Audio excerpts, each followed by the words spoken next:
I would want to challenge you. If your forefathers, as the European Christianity teaches you, that they are demons, okay? Yes. Once they die and you dream about them, then you were talking to a demon. You must go to church and ask for holy water to cleanse you because your demon has visited you.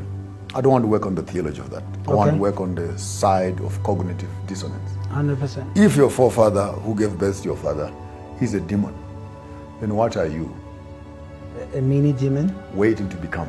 Yeah. So immediately you cross this line, you're going to join the world of the demons. Sure. And if the African can be mad to think that his history is demonic, how can his life be less than the evil that he comes from? That's where maybe sin begins to move into that space. Okay. I'll make it simpler for you, because I know you're coming from a Christian background. Sure.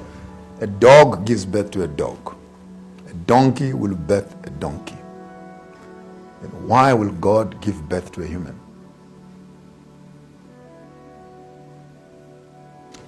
Because it extends to say we are in his likeness. I'll make it easier for you. I'll make it easier for you. Okay.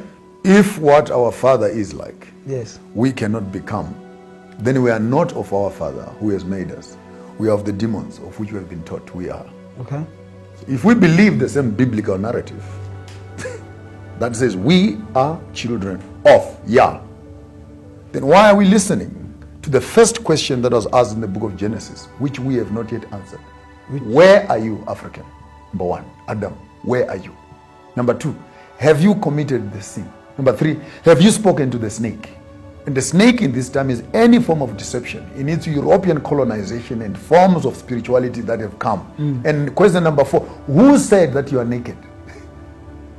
So you need to find out the Genesis question. The African has not even started now to go back to the book of Genesis and say, our Father is looking for us. Where are we hiding? We're hiding behind politics, hiding behind religions, hiding behind economics, but we are being sought for to an extent that we've started hiding away from the one who is looking for us. And we cannot begin to have a conversation with our Father as long as we are hiding behind Eurocentric forms of mindset. You know, I want to pause right there. When we get back, I'm going to throw this. I lost my grandma in 2009. And prior to that, I've always been taught, leave the dead to the dead. The first time I lost somebody significant in my awoken state, I think at 2009, I could start arguing a lot and I could challenge some of this doctrine that we were fed. And I started saying, but wait a second, why do we have the idea that they are gone and we are told that we must erase them? But when you visit people in other families, they've got family trees, and these family trees, they help you to connect with where you're from. And by the way, your father and grandmother are demons, but when you go to pray, God of Abraham, God of Jacob, is Jacob and Abraham still alive? Exactly. That's what I struggle with. Are you not is that not ancestral? Is that not ancestral communication? Again, or maybe I'll wait for the next. Please.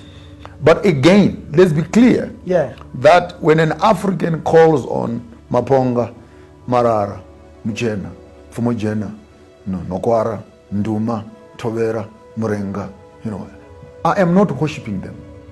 It's sacred history that helps me to connect with where I come from. Yeah. And the preservation of that history is included in moments of prayer. Okay. Therefore, you cannot detach me from my history and hope that I'll worship the God whom I don't know, who was not with my genealogy. Even if my grandmother used to be a demon or she used to be a witch, but through her I have become. So on this set, I'll close off by saying, your grandmother lies in the grave, but she's buried in your bones.